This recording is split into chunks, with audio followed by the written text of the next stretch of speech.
Nagising ako kinabukasan dahil sa ingay na nagmumula sa sala ng bahay ko. Wala akong kagana-ganang bumangon, dahil sa totoo lang ay hindi ako nakatulog ng maayos. Halos tulala lang ata ako sa buong magdamag, dahil sa naging pag-uusap namin ni Jason.at mas lalong hindi ako nakatulog dahil sa halik na binigay niya sa akin. Don't get me wrong, okay, walang ibang nakahalik sa akin maliban kay Jason, at kahit ilang taon na yung lumipas nang mahalikan niya ako, pakiramdam ko hihiwalay pa rin yung puso ko sa katawan ko. Tinatamad akong bumangon, para tingnan ang dahilan ng ingay na nagmumula sa sala ng bahay ko, pero pinilit kong bumangon at palabas pa lang ako ng kwarto. Alam kong nandito si Jude ngayon sa loob ng bahay, dahil nangingibabaw ang maingay niyang boses. Mama, good morning po, mag-swimming daw po tayo ngayon. Masayang antag ni Felice sabay yakap sa bewang ko. Mama, ready na po kami ni Felice. Si Flynn naman sabay halik sa akin pabalik ng halikan ko silang magkapatid. Aba Emma, buti nagising ka pa, akala ko matutulog ka na lang buong araw. Iniis na antag ni Jude habang nakapamiwang na nakatayo sa harapan ko, at may suot pang malaking salamin, nagmukha tuloy siyang bubuyog. Imbis na sagutin ko ang sinabi ni Jude, tinawanan ko lang siya, saka ko nilinga ang mga mata ko sa loob ng bahay. Napansin kong nandito si Tita Sierra na busy sa pag-inom ng kape, si Ate Helen na abala sa pagbalot ng mga pagkain sa kusina, si Laisha na abala naman sa pag-asikaso ng gamit ng kambal, at si Jason na nakangiti lang na nakaupo sa tabi ni Tita Sierra, at lahat sila ay mga nakabihis na, halatang mga ready na sa kung anuman ang planong gawin ngayong araw, habang ako nakapantulog pa. Ano bang meron at bakit lahat kayo aligaga, habang ako kakagising pa lang? Kunot-nuo kong antag sabay lapit kay Tita Sierra para magmano. Morning hiha, hindi na kita pinagising, kasi sabi ni Jason anong oras na kayo natapos mag-usap. Seryosong antag niya sa akin, pero halatang nanunukso ang mga titig sa akin, kaya naman mabilis ko siyang tinalikuran. Saktong papasok sana ako ng kusina, siyang paglabas ni Ate Helen bitbit ang ilang lagayan ng pagkain, na sa palagay ko ay baon na hinanda niya, para sa swimming na biglaan ata nilang plinano. Girl, ang pangit mo pa rin pala matulog, sinilip kita kanina sa kwarto mo, pero in fairness mukhang in love yung face mo habang sleeping beauty ka, nahalikan ka siguro kagabi. Nanunuksong antag ni Jude, habang nakasunod sa akin papasok ng kusina. Natigilan ako dahil sa sinabi ni Jude, ang lakas ba naman kasi ng pagkakasabi. Alam kong narinig nila Tita Sierra ang sinabi niya, dahil sa mga tawa nila. Pinagsasabi mo ba Jude, kurutin kita sa singit Inis ko kunwaring sabi. Ramdam kong namumula ang mukha ko sa mga oras na ito, dahil sa nabanggit ni Jude, naalala ko yung ginawang paghalik sa akin ni Jason kagabi. Mami Sierra, dalaga na si Emma, namumula ang mukha, parang nahalikan nga kagabi itong babae na ta. Pasigaw na antag ni Jude, sabay takbo paalis ng kusina, kaya naman dali-dali ko siyang hinabol, para makurot man lang kahit isang beses. Kahit kailan talaga ang lakas mang-asar ng baklitang ito. Namumula ka, ibig sabihin totoo Emma, marupok ka talaga girl, natatawang sabi ni Jude sabay siksik sa tabi ni Tita Sierra. Stop it na Jude, namumula na yung dalaga ko, natatawang antag naman ni Tita Sierra, nakigatong pa nga sa pang-asar. Paano nila nasasabing nahalikan ako kagabi, wala naman sila dito, hindi kaya sinabi ni Jason sa kanila. Hay nako naman, yari ka sa akin mamaya Jude. Pairap kong antag sabay lapit sa dalawang anak ko, na nakaupo lang sa tabi ng ama nila. Kumain na ba kayong magkapatid? Nakangiti kong tanong sa kanila. Opo mama, si Tita Helen po naghanda ng food namin kanina, antag ni Flynn sabay kapit sa leeg ko. Ako ang nag-asikaso sa kanila, dahil tulog ka pa nga at ayaw ka naman ipagising ng mga bata. Biglang sabad ni Jason na nakaupo lang din sa tabi ng kambal, na busy sa panunood sa cellphone. Emma, pinakialaman ko yung kusina mo, at nakakatuwa ang daming laman ng ref mo, yayamanan ka na ata ngayon samantalang noon sa kondo mo panay instant noodles lang ang laman na tanging kinakain mo. Nakangiting antag ni Ate Helen. Anong mayaman ate, tindera lang ako sa palengke, saka may anak na ako, kaya kailangan laging may pagkain. Mata ko kasi silang dalawa, nakangiti ko ring antag pabalik sa kanya, sabay turo sa dalawang anak ko. Seriously, tindera ka sa palengke girl? Gulat na tanong ni Jude. Tanungin mo si Shelo kapag ayaw mong maniwala, ilang beses kaming nag-away dahil sa bagay na iyon. Sa huli suko ang pinsan kong pikan sa akin, natatawa ako namang sagot sa tanong ni Jude. O siya Terena baka galit na yun si Sir Shelo, kanina pa yun doon sa resort, antag ni Ate Helen sabay bitbit sa mga lagayan ng pagkain. Hindi pa ako naliligo sandali. Antag ko habang salubong ang kilay, hindi man lang ata nila ako gustong hintayin. Mauuna na kami sa you girl, isasabay na namin ang mga bata, kay Papa Jason ka na sumama? Tutal mukhang bitin yung oras niyong dalawa kagabi, natatawang sabad na naman ni Jude. Ewan ko sa iyong baklite ka, puro kakalokohan. Antag ko sabay irap sa kanya. Laisha ano yang suot mo? Inis ko biglang tanong nang mapansin si Laisha na ang igsi ng suot, tapos labas na labas ang likod. Ay ate si Kuya Jude po kasi pinilit ako nahihiya niyang sagot bigla. Girl dalaga na itong alaga mo, sayang ang ganda niya ano ka ba, huwag kang mainggit may naka-ready akong red two-piece for you, natatawang sabad na naman ang baklitang Jude. Ayos lang naman sa akin nagulat lang ako, baka maligawan ng wala sa oras yan Laisha wag didikat sa ibang tao pagdating doon naku sinasabi ko sa'yo. Seryoso kong antag, dahil mula noon hanggang ngayon, pagdating kay Laisha ay strikto ako, at ayoko lang kasi na baka may manligaw sa kanya, tapos sa huli masaktan siya. Opo ate, hindi sa kaasa naman pong may lumapit sa akin, nandoon po si Kuya Shelo, nahihiya niyang antag. Inggit lang yang ate mo Laisha, lika na iwan na natin yan, kids let's go na, antag ni Jude ulit sabay irap sa akin, pero imbis na menas ako sa kanya, sinamahan ko na lang siya ng tingin. Ate dala ko na po ang mga gamit mo, antag pa ni Laisha, bago tuluyang lumabas ng bahay. Wait dala mo ba yung mga hygiene kit ni Flynn at Felice? Pahabol kong tanong kay Laisha, na alam ko namang dala niya, dahil never kinalimutan ni Laisha ang mga bagay na iyon, lalo na sa tuwing may mga lakad gaya ng ganito. Medyo tense lang kasi ako this time, dahil naiwan akong mag-isa kasama ni Jason.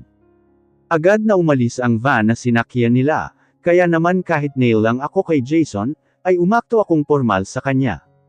Maliligo lang ako ng mabilis, tapos sunod na tayo sa kanila, mabilis kong antag, sabay tungo agad sa kwarto ko.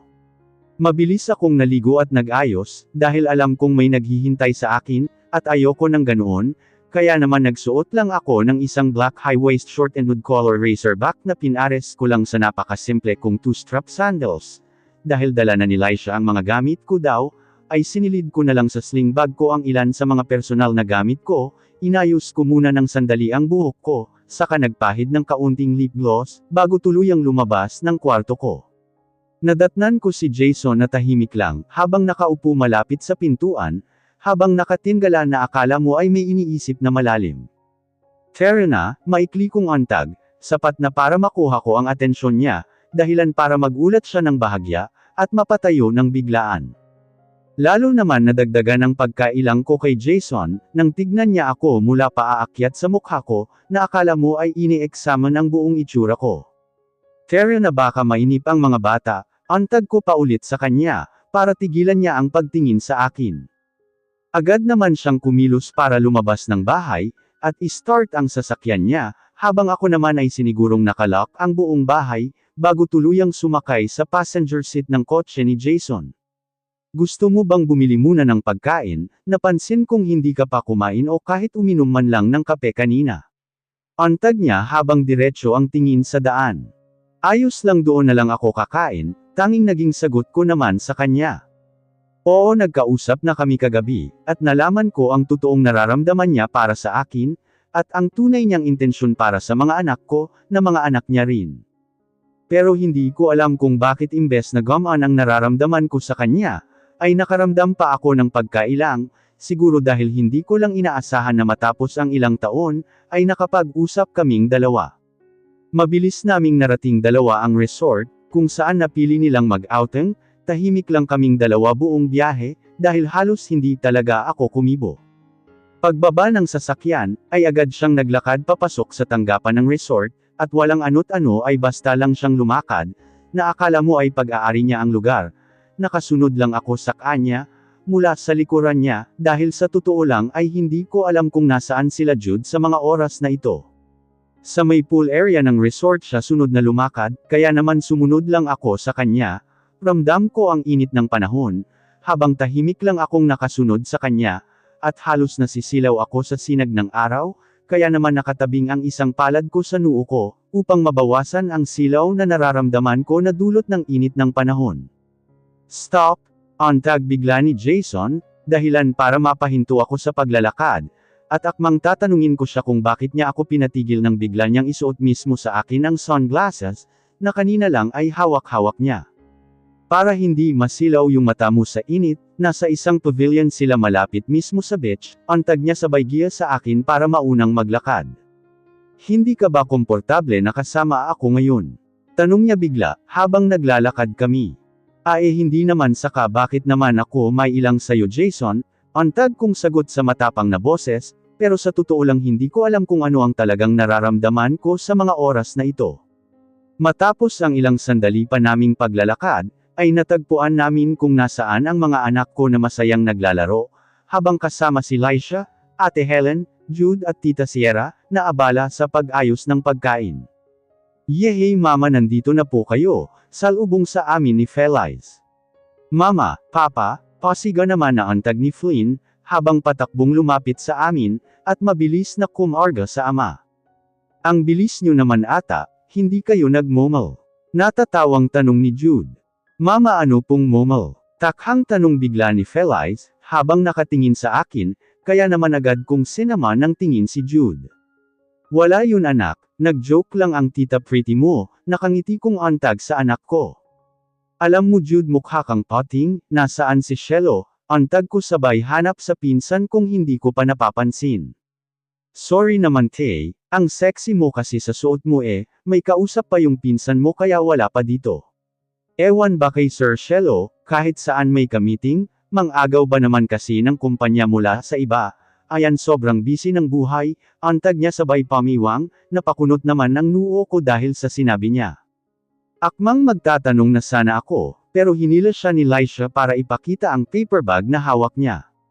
Minabuti naming kumain muna, bago tuluyang maligo sa dagat, o sa pool na nakapalibot lang sa pavilion na kinalulugaran namin. Maganda ang pwestong napili nila, dahil nasa bandang lilim kami, habang tanaw na tanaw namin ang dagat mula sa kabilang gilid namin, habang pool area naman sa kabilang gilid namin. Halos nagmamadaling kumain ng mga anak ko, dahil sa sobrang excitement na nararamdaman, sige sila ng aya sa ama para makaligaw na raw sila, at ma-experience ang lumangoy kasama ang ama nila. Emma is it okay to you, kung samahan ko silang maligo sa pool? Tanong na antag ni Jason, habang pinupunasan ang dumi na nasa bibig ni Feliz. Tapos na kasi kaming kumain, at abala na lang sa pagliligpit, dahil halos lahat silang mga kasama ko kahit si Tita Sierra, ay excited nang maligo daw sa dagat, at maglibot sa mga souvenir shop habang kasama si Ate Helen. Okay lang basta sa mababaw na parte lang kayo, nakangiti kong antag sa kanya, dahilan para ngumiti siya sa akin. Emma maglilibot na muna kami, kayo nang bahala dito, antag ni Tita Sierra. Sabay marcha palayo sa pavilion namin kasama si Ate Helen. Bye mga oldies, natatawang antag ni Jude, habang si Laisha naman ay tahimik na tumatawa sa tabi ni Jude. Pasaway ka talaga Jude kahit kailan, saway ko sa kanya, pero sa natatawang paraan din. Sino pala pasimuno ng biglaang lakad na ito? Tanong ko nang maalala kong biglaan ang pagpunta sa resort na ito. Si Sir Jason malamang, bilasan mo na ang kilos, sayang yung binili kong two-piece kung hindi mo masusuot, antag na sagot naman ni Jude. Hindi ako nagsusuot ng two-piece Jude, magtigil ka nga, pagtanggi kong antag. Papayag ka ng maayos o masasaktan ka Emma, inis pa ulit niyang antag. Sige na girl ngayon na nga lang ang bonding natin, after 5 years, tapos ayaw mong pumayag sa gusto ko. Nakabusanggat pang dugtong ni Jude. Pero nakakahiya ka si Jude, antag kong sagot. Matapos kong tumanggi ng paulit-ulit kay Jude, sa gusto niyang pagsusuot ko ng two-piece, ay tinalikuran niya na lang ako basta, na akala mo ay bata dahil nagpapadyak pang naglakad, akmang susundan ko na sana si Jason at mga anak ko sa pool area, nang basta na lang may humila sa akin sa braso, saka ako mabilis na ipinasok sa malapit na restroom na malapit sa pavilion namin. Ako magbibihis sa'yo Emma o ikaw. Galit na antag ni Jude. Sinaman ko siya ng tingin, dahil nagulat ako sa ginawa niyang basta na lang akong binuhat, at ipinasok sa restroom. Eto na magbibihis na. Galit kong antag, sabay kuha sa paper bag na hawak niya. At ganoon na lang ang gulat ko, nang makita ang nasa loob ng paper bag, isang terno ng two-piece na kulay pula. Sa tanang buhay ko ay hindi pa ako nagsusuot ng ganito, bukod sa ayoko dahil hindi ako komportable, ay nahihiya ako baka hindi bagay sa katawan ko, pero dahil galit na ang baklita, at alam kong aawayin niya na ako, kapag kumontra pa ako ay isinuot ko na lang kahit labag sa kalooban ko, saka agad na lumabas sa restroom kung saan ako nagbihis. Nahihiya man ako dahil sa suot ko ngayon, pero wala akong choice dahil nagpilit ang baklito kong kaibigan, pilit na may kasamang dahas. Oh my God, ang sexy mo. Pasigaw niyang antag nang makita agad ako. Hala ate, bagay na bagay po sa'yo yung kulay, nakangiti namang antag ni Laisha. Parang gusto kong pagpalitin ka na lang ulit, nakakabwisit ang sexy mo. Pairap na antag ulit ni Jude. Okay lang ba baka kasi ang pangit ng katawan ko eh? Naiilang kong tanong, habang palit-palit ang tingin sa kanilang dalawa ni Laisha. Be confident eh, sobrang bagay sa'yo kay Rita ka. Inis kunwari na sabi ni Jude sabay hila na sa akin papuntang pool area, kung nasaan ang mga anak ko at si Jason. Tignan natin kung hindi maglaway si Papa Jason sa suot mo Emma, you look so hot girl, natatawang sabi pa ni Jude. Alam mo pasaway ka talaga kahit kailan, kaya mo ba ako pinilit na isuot ito para sa kanya? Kunot noong tanong ko. Oo girl, para masubukan natin kung sayo pa rin ba tinatayuan, natatawa niyang antag. Bastos ka talaga, anong sa akin tinatayuan? Antag ko sabay kurot sa tagiliran niya. Tinatayuan ng balahibo Emma, berde ng utak mo. Inis niyang antag sabay pidgel sa akma ko ulit na pagkurot. Nasa pool area na kami, nang matano kong nakabalik na rin agad si Tita Sierra at Ate Helen, nakasama ngayon ng mga anak kong masayang nagtatampisaw sa tubig, habang parehas na may suot na salbabida sa mga bewang nila. Napakunot ang noo ko nang makitang wala si Jason, na dapat siyang nagbabantay kay Flynn at Felice. Wow, you look stunning hiha, dalaga na nga talaga ang Emma namin, antag ni Tita Sierra habang natatawa nang makalapit kami ni Jude at Laisha sa kanila. Ang sexy ni Mama, si Felice, Mama ang pretty mo po, si Flynn. Binola niyo pa ang Mama, happy ba kayong dalawa? Antag ko pabalik sa kanilang magkapatid. Opo Mama, sobrang happy po, sabay nilang sagot na magkapatid. Girl, sexy ka nga, pero ano yang tahi sa tiyan mo? Tak ang tanong bigla ni Jude, habang nakatingin sa katawan ko. Hala, pangit bang tingnan, kaya ayokong isuot eh, mapilit ka lang talaga. Nag-aalalang antag ko. Hindi pangit tignan sira, natanong ko lang dahil napansin ko, antag niya pabalik sabay lundag sa tubig. Wala yan dati Emma diba? Tak ang tanong din ni Tita Sierra. Sa panganganak ko po yan, ang sabi lang sa akin ni Laisha at ng doktor na nagpaanak sa akin, bigla daw akong nawala ng malay, habang umiiwi ako, nakalabas na yung ulo ng isa sa kambal, kaya biglaan at madali ang isinagawa yung cesarean section sa akin, kaya ayan may tahi ako sa tiyan, mahaba kong paliwanag. Nawalan ka ng malay habang nangganganak, bakit? Si Ate Helen. Hindi ko na matindaan masyado yung paliwanag nung doktor ate, pero sa pagkakaalala ko, kinapos lang ako ng hangin sa katawan, siguro dahil natakot ako nung mga oras na iyon, antag ko. Bakit hindi ko alam ang bagay na iyon? Shelo didn't told me, salubong na kilay na sabi naman ni Tita Sierra. Hindi niya rin po alam, antag ko. Wow Emma, you look so hot in that two-piece. Singit na antag bigla ng isang pamilyar na boses, sa gitna ng pag-uusap namin nila Tita Sierra, at nang lingunin ko kung sino iyon, ay nakita ko si Shelo na kasama si Jason, na sobrang seryoso ng ekspresyon sa mga oras na ito. Kuya Shelo, antag ko nang makalapit siya sa akin, sabay akmang beso sa kanya, kaya lang ay iniwas ang mukha sa akin. Stop calling me kuya, saka wag kang dumikat sa akin ng sobra, inis niyang antag. Arte, pairap kong antag. Let's talk Emma, I have things to say, seryoso niyang antag. Sabay lakad palayo mula sa kinaroroonan nila Tita Sierra. Wear this first. Inis na antag ni Jason, habang hinuhubad ang suot na damit, Nung akmang susunod na ako kay Shelo, sabay abot sa akin ng damit niyang kahuhubad lang. Bakit ko naman isusuot yan? Takhang tanong ko sa kanya, bago siya lagpasan at hindi kunin ang damit niyang binibigay sa akin. Hindi ko tinanggap ang damit na binibigay niya sa akin, dahil gusto kong makita ang reaksyon niya sa suot ko sa mga oras na ito. Gusto kong subukan kung talagang may epekto ako sa kanya, gaya ng paulit-ulit niyang sinasabi sa akin, kaya naman imbis na tanggapin ko ang damit niya, ay nilagpasan ko lang siya saka ako sumunod kay Shelo. Ano pag-uusapan natin, bakit lumayo pa tayo sa kanila? Ang tanong ko. Did you talk to him, Emma? Antag na tanong niya habang sa gawin ni Jason nakatingin. Nag-usap naman na, pero sa tingin ko hindi pa namin napag-uusapan ang tungkol sa ibang bagay, yung tungkol sa nangyari sa aming dalawa, sambit ko. You look different earlier when you're talking to him, and I can tell na may epekto pa rin sa'yo ang hanghang na lalaking yan, seryoso pa ring sabi ng pinsan ko. Tamang duda ka na naman, Shelo, natatawa kong antag sa kanya. Alam kong mahal ka niya, Emma, simula nang lumayo ka, at akalain niyang bigla kang nawala, na kahit sino ay walang nakakaalam. Ramdam ko rin na mahal niya ang mga pamangkin ko, kaya I decided to give back his own company. Seryoso niya paring antag, sabay inom ng juice na hawak. His own company. Takhang tanong ko. Sinira ko lahat ng investment at deals na meron siya noon, sinulot ko lahat ng investors na meron siya, at nung alam kong pabagsak na siya, kinuha ko ang kumpanyang pag-aari niya, Emma, prenteng sabi niya ulit. Bakit mo ginawa yun? Gulat ko pa ring tanong.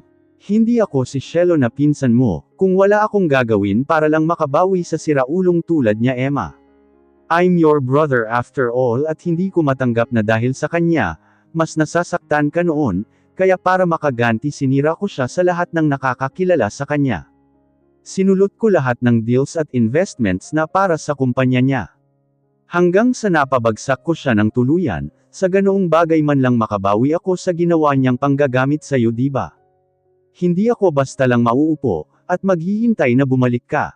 Habang si Jason masaya sa buhay na meron siya, kaya kahit kaibigan ko siya ginawa ko yun. But now I finally decided na ibalik at ibigay sa kanya lahat ng kinuha ko. He's not done proving me something, but I can see that he loves Flynn and Felice. So I'm doing this for my niece and nephew, and also I know you love him, Emma, alam kong mahal mo siya. Dahil iba ka sa tuwing tinitignan mo siya, I know that look because Reg always told me. Na kapag iba sa mga mata mo ang isang tao, sobrang mahal mo yun, at ayun ang nakikita ko sa'yo, lalo na kanina nung binibigay niya sa'yo yung damit niya. Free yourself from sadness, Emma, marami ka ng pinagdaanan, at alam kong oras na para maging masaya ka kasama ng mga anak mo at si Jason. Mahabang antag ni Shelo, sabay akbay sa akin sa balikat, dahil nakita niyang umiiyak na ako, hindi ko inaasahan na magagawa niya ang mga ganoong bagay para lang sa akin. You love me that much, ha? Akala ko ba ayaw mo sa akin, kasi sakit ako ng ulo mo. Antag ko sabay punas sa luhang tumulo. Sakit ka sa ulo ko, pero hindi ibig sabihin nun hindi kita ipagtatanggol, Emma. I'm your brother, your family, kaya lahat gagawin ko para sa'yo, antag niyang sagot sabay gulo sa buhok ko. Talk to him again, pag-usapan niyo yung mga bagay na dapat niyong pag-usapan.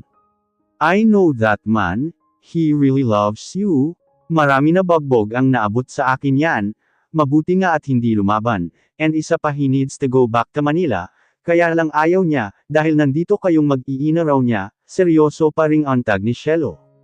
I will, Shelo, I will, antag ko pabalik sabay punas ng luha sa damit niyang suot. Dimwit, Emma, para kang bata. Galit niyang sabi dahil pinunasan ko ang mukha ko, gamit ang damit na suot niya.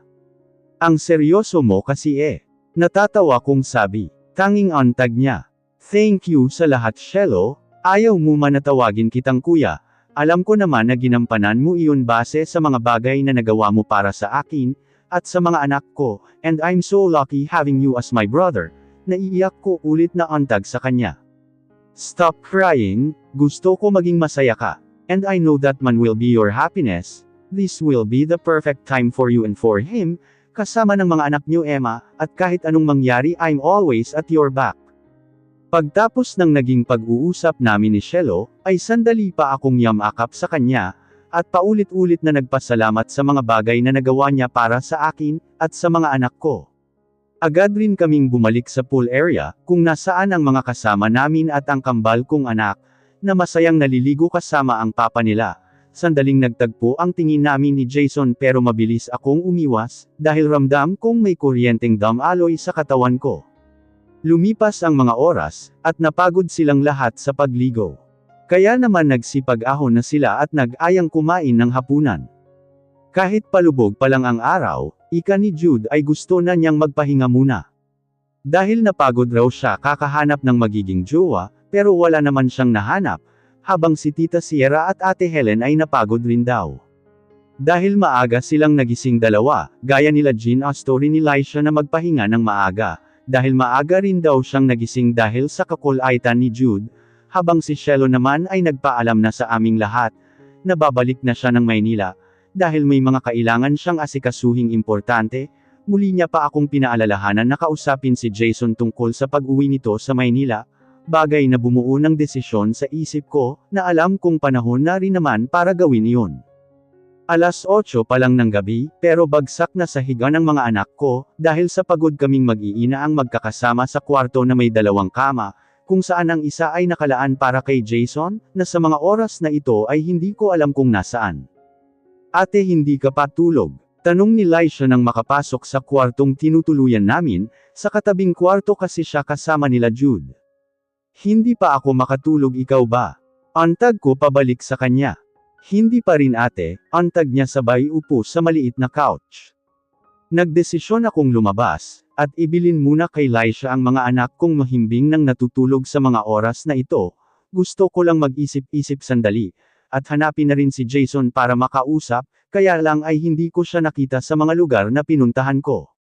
Naupo na lang muna ako sa buhanginan, hindi kalayuan sa tinutuluyan naming kwarto para makapag-isip-isip pa, pero ilang sandali lang ay naramdaman kong may tumabi sa akin, at kahit hindi siya magsalita, kabisado ko kung sino siya.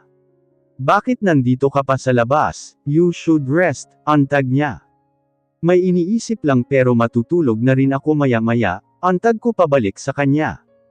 Ikaw, bakit hindi ka pa matulog? Tanong ko rin sa kanya. Uminom kasi ako, tinatanggal ko muna yung tama ng alak sa katawan ko, bago pumasok sa kwarto nyo, nakangiti niyang antag sa akin. I really hate your smile, Jason, seryoso ko namang sabi. You hate me because I'm smiling? Takhang tanong niya. Dahil sa ngiti mo gusto ko nang maniwala sa mga sinabi mo sa akin kagabi. Maniwala ka lang kasi totoo naman lahat ng iyon, Emma. Mahal kita at hindi nagbago yun, antag niya habang sa kawalan nakatingin. Mahal din kita, Jason, antag ko bigla sabay iwas ng tingin sa kanya. Pero alam kong takot ka pa, kaya handa akong maghintay na mawala yang takot na yan, Emma, antag niya pabalik. Handa ka namang tulungan akong mawala yung takot na nararamdaman ko, diba? Antag ko habang nakatingin na ulit sa kanya. Noon palang handa na akong gawin ang lahat para sa iyo, hindi lang talaga kita mahanap, Emma. Mahal kita, mahal na mahal, at kahit baligtarin man ang mundo, kunin man lahat ni Shelo ang yaman ko, mahal kita at ang mga anak natin. Hindi na ako uulit ng pagkakamali sa buhay, kung alam kong pagsisisihan ko ng sobra. Marami akong pinagdaanan, pero alam kong wala pa iyon sa mga pinagdaanan mo, kaya handa akong gawin lahat para sa iyo. At para sa mga anak natin, mahaba niyang antag na alam kong umiiyak siya. You're crying, Jason, antag ko. At least you're the one who see me like this. Maraming beses na akong umiyak na walang nakakakita. Pero dahil ikaw ang katabi ko, hindi ako mahihiyang makita mong umiiyak ako. There are times back then na umiiyak ako, kasi akala nakasalubong kita pero hindi naman pala. Para akong bata noon pero inisip ko na lang na baka senyales lang yun na makikita na kita, at tama nga ako dahil nang dumating ako sa lugar na ito, para tignan ang pinapa-renovate na bahay nila Mommy, at bisitahin ang kaibigan kong si Mayor, nakita nga kita at sobrang saya ko noon, kahit ayaw mo akong kausapin. I love you, Emma, at hindi ako mapapagod na sabihin sa'yo ng maraming beses iyon, nakangiti niyang antag, habang nakatingin sa akin na may mumunting luha sa mga mata. Naniniwala na ako, Jason, naniniwala akong totoong mahal mo ako, at ang mga anak natin, pero sa ngayon tulungan mo muna akong mawala lahat ng takot sa puso ko, nang sa ganun tuluyan kitang hayaan na makapasok sa buhay ko. Sapat na sa akin yung alam kong mahal mo pa rin ako, Emma. I love you. Antag niya sabay yakap sa akin na sinuklian ko rin ng yakap. Let's go back together in Manila, Jason, antag ko habang nakayakap sa kanya, dahilan para mapabitaw siya sa pagkakayakap sa akin. Desidido na ako, Jason, let's go back to Manila, kasama ang mga anak natin. Sa lugar kung saan una kitang nakilala, at kung saan kita minahal. Panahon na rin para harapin ko ulit ang mga magulang ko, nang sa ganoon tuluyang mawala ang takot sa puso ko. Hindi na ako magkakaila na mahal kita, dahil iyon naman ang totoong nararamdaman ko mula pa man noon. Gusto ko lang munang makita at makausap ang mga magulang ko, na hindi man lang mag-atubiling hanapin ako.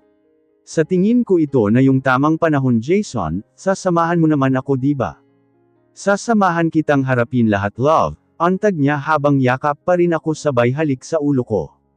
Masaya ako sa mga oras na ito, at pakiramdam ko wala nang dahilan para matakot pa ako, at itago yung pagmamahal na matagal kong kinubli para kay Jason. Mahal ko siya at handa na akong papasukin siya sa buhay ko, pero bago ko gawin ng tuluyan iyon, handa na rin akong harapin muli ang mga magulang kong kahit kailan ay hindi nawala sa isipan ko.